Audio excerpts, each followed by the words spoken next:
करके अपने नाम करवा ली थी और आयुष को अपने माँ बाप की संपत्ति में से कुछ भी नहीं मिल पाया था।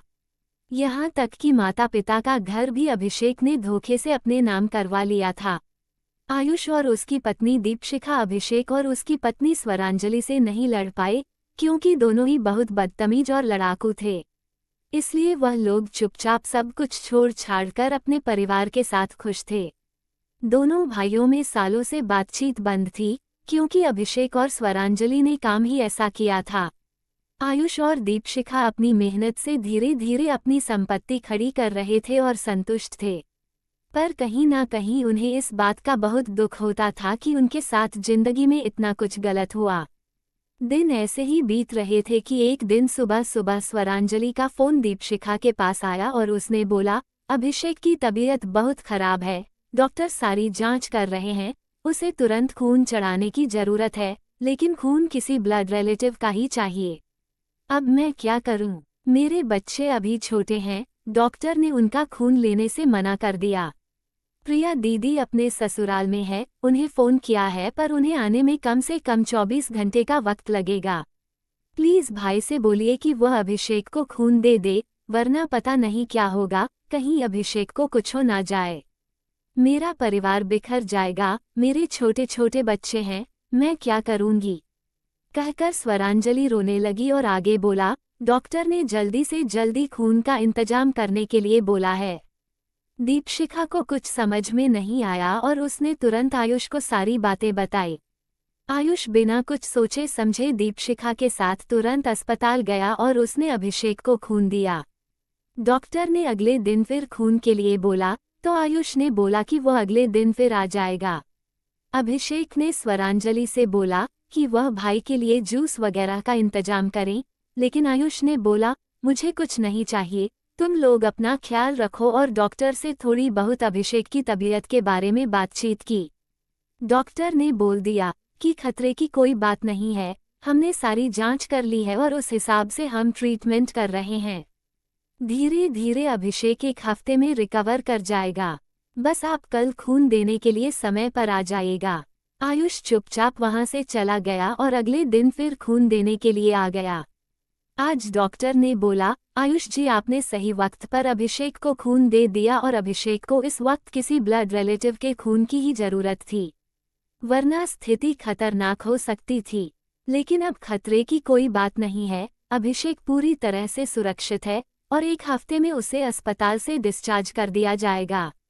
आयुष और दीपशिखा ने अगले दिन मिलने का आने को बोलकर वहां से चले गए। अभिषेक और स्वरांजलि उन्हें देखते रह गए, क्योंकि उनकी कुछ भी बोलने को हिम्मत नहीं थी। अभिषेक जब तक अस्पताल में रहा, आयुष और दीपशिखा रोज उससे मिलने आते थे और उसका हाल चाल लेकर चले जाते थे। उसके अलावा उन्होंने कोई बात नहीं की और फिर अभिषेक डिस्चार्ज होकर अपने घर चला गया। फोन पर एक दो बार आयुष और दीपशिखा ने अभिषेक का हाल पूछ लिया, उसके बाद उन लोगों ने कोई संपर्क नहीं रखा। आज अभिषेक और स्वरांजलि को अपने किए पर बहुत पछतावा हो रहा था, क्योंकि अभिषेक की जान खतरे में थी। उस वक्त यदि आयुष चाहता तो वो खून देने से मना कर सकता था, और अगर आयुष खून नहीं देता तो शायद अभिषेक का बचना मुश्किल था। लेकिन आयुष और दीपशिखा ने ऐसा कुछ नहीं किया और वो तुरंत जरूरत पड़ने पर अभिषेक के पास पहुंच गए थे। लेकिन अब वो उनसे कोई संपर्क नहीं रख रहे थे। एक दिन सुबह सुबह अभिषेक और स्वरांजलि आयुष और दीपशिखा के घर आए और उनसे बोलने लगे, भाई हमसे गलती हो गई, हमने आप लोगों के साथ बहुत गलत किया, हम अपनी गलती सुधारना चाहते हैं, हमें एक मौका तो दो। हमने जो बेईमानी की है हम उसे ठीक करना चाहते हैं। क्योंकि इन दिनों अभिषेक ने मौत को इतने करीब से देखा था कि उसे अपना परिवार बिखरता हुआ नजर आया था और स्वरांजलि भी पूरी तरह से टूट गई थी।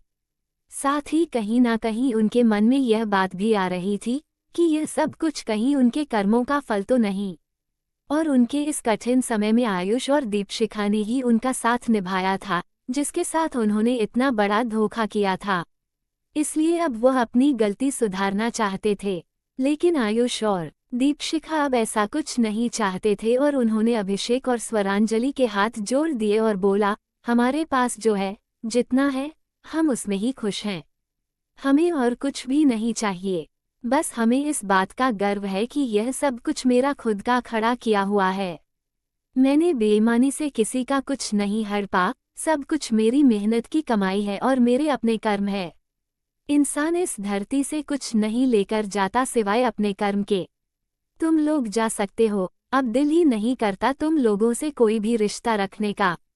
लेकिन भगवान का बनाया एक रिश्ता है, जिसे मैं चाहकर भी नहीं तोड़ पाया, और शायद कभी तोड़ भी नहीं पाऊंगा।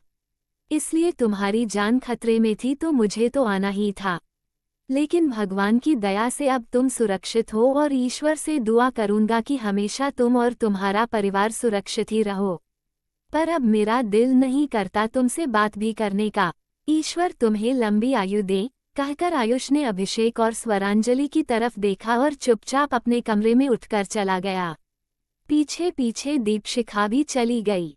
अभिषेक और स्वरांजलि को समझ में आ गया कि उनकी गलती की कोई माफी नहीं है और उन्होंने जो पाप कर लिया है आज नहीं तो कल उस पाप का फल उन्हें मिलना ही मिलना है। वो दोनों चुपचाप वहां से चले गए।